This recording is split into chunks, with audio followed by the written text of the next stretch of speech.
Hey guys, welcome back to Clownfish TV. This is Neon. I'm not here with Geeky Sparkles. I'm going to talk about Joker 2 Folie à Deux and what a dud it is and how it's going to probably get beaten by a $5 million clown horror movie. Like, you can't make this up. This is a $200 million Hollywood sequel to a $1 billion movie featuring a clown, a killer clown, and another killer clown movie that cost $5 million is going to beat it at the box office this weekend. That is like, that is wild. This would have been completely inconceivable just a month or two ago. Like, I never in a million years thought that Joker, well, one, I never thought that, you know, with as much money as they were throwing at it, it was going to be as poorly received as it has been. D cinema score. People walking out of theaters. I mean, I understand being upset with the movie sequel. I get it. I almost walked out of Batman Robin. It was so cringy, but like, this is a whole nother level of hatred toward a movie. Now, the weird thing is, in 10 years, people might look back on this and be like, yeah, it was actually pretty good. I just didn't get it at the time because it wasn't what I expected. I don't know. That has happened before. That has actually happened in several instances. But right now, the visceral reaction is not good. So we're going to talk about this. Before we get into it any further, please subscribe for more pop culture news, views, and rants. Guys, check out clownfishminus.com, the non-plussed plus club. We're not a plus, we're a minus, I guess. And speaking of minus, it's minus 50% your first month. You get access to exclusive content. I've been posting podcasts over there.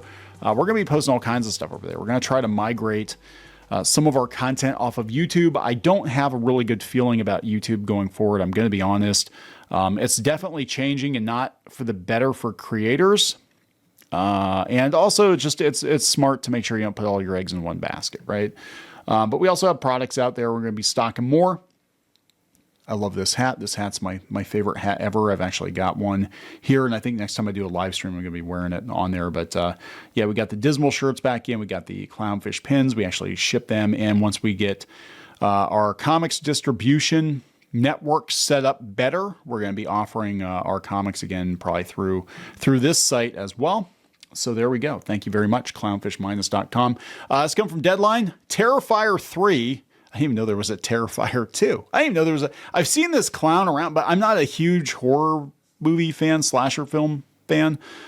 So I've seen the clown. I know the clown, but I didn't realize that we're on the third movie. And I didn't realize how cheap these movies were either. Terrifier 3 jump scares 2 million plus in previews and 94% Rotten Tomatoes audience score.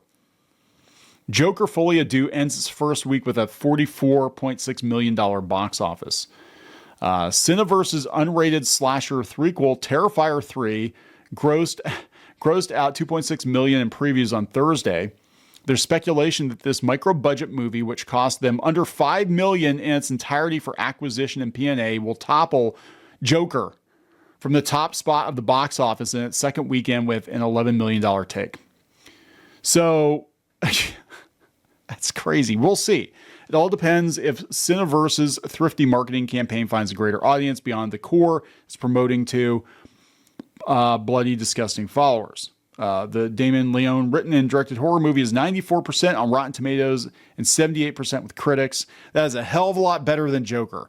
I mean, this is where we're at, guys. This is where things are at, where major Hollywood tentpoles can be toppled by low-budget indie movies. And we've seen several indie movies outperform, or relatively small budget movies outperform bigger films. And actually Joker, the original Joker was one of those movies. It was like a $60 million movie. Yeah, it was technically a DC movie, but it was low budget, and it definitely was not a superhero movie, and it felt more like an art house movie. But we're seeing this happen. I think basically the case is going to be made that, you know, Hollywood going forward, if it's going to survive, it's going to have to think smaller. And we're kind of seeing this right now where a lot of studios are like, yeah, we're not going to greenlight a $200-300 million movie because we don't have the ability to absorb a massive loss like that. You can only lose so many millions or billions of dollars before it's like, yeah, we got to stop the bleeding, right? We put out some $20 million movies. Godzilla -1, $25 million, I think, to make that movie completely. So yeah, you're not gambling with as much, right? The early box office numbers putting Terrifier 3 at number 1 after early previews are far beyond our expectations, and we are thrilled to see how strongly the Terrifier fan base has come out in support of the franchise's new chapter, said the Cineverse CEO, Chris McGurk. This success is proof that a quality indie film can hold its own theatrically, despite being unrated and going up against big studio features and buzzy festival darlings, and is a testament to Phil and Damien's vision and connection to those most passionate about the horror genre. This is crazy. Yeah, it said Terrifier 3's preview cash is similar to the Tuesday preview take of First Purge, which did 17.3 in 3 days and 31.2 for 5 days. So that's pretty damn good. I mean, a $5 million movie.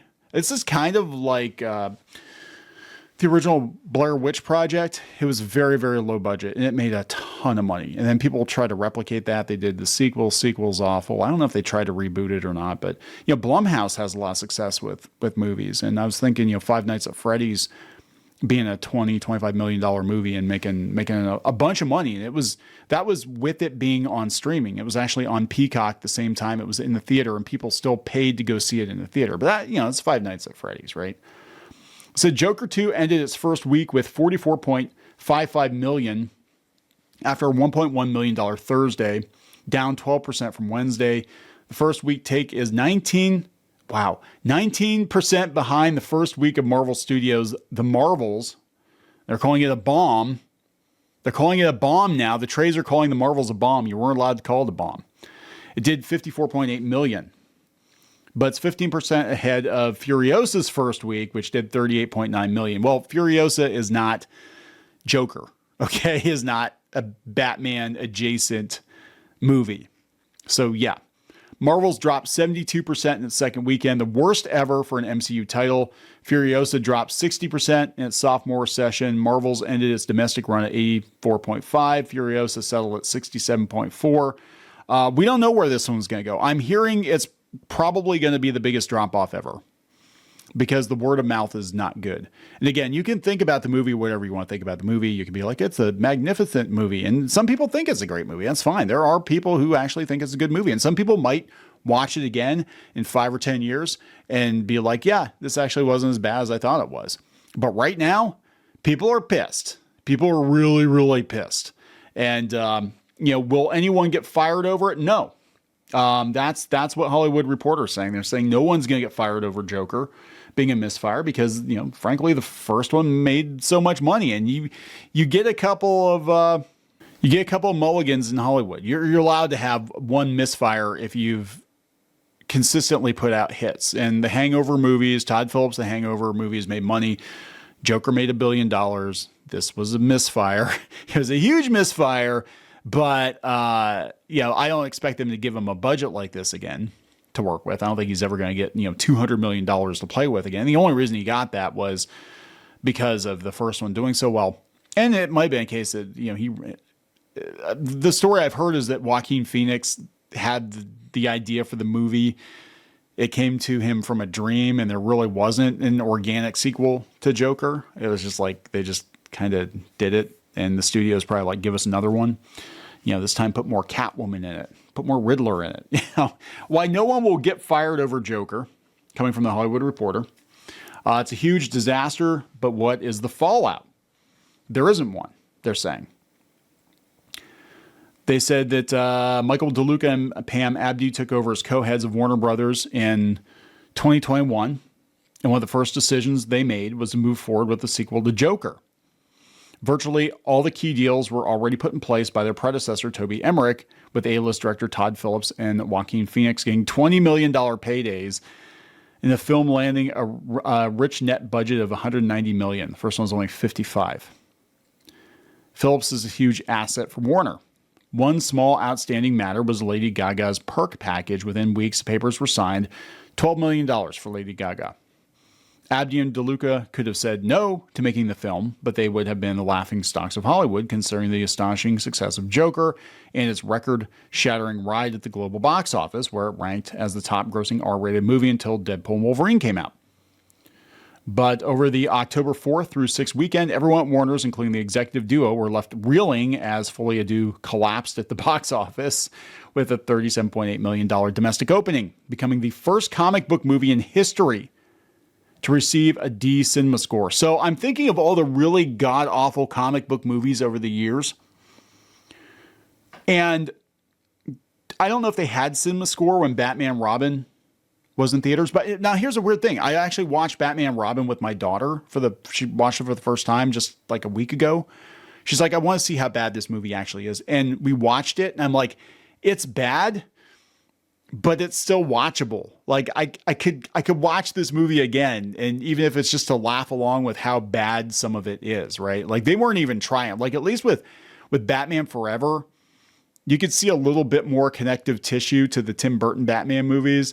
And they were at least trying. I mean, yeah, it was goofy as hell, especially when Jim Carrey and Tommy Lee Jones were on screen, right? The Riddler was just ridiculous. He was just absolutely ridiculous. Like the worst of 90s Jim Carrey distilled into one character, and that was the Riddler.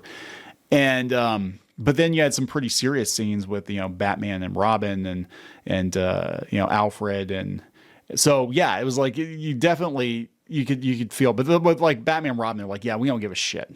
Just camp it up. 60s Batman, but worse, just go for it. And that's what they did. And it was a huge misfire. But Morbius didn't even have a D cinema score.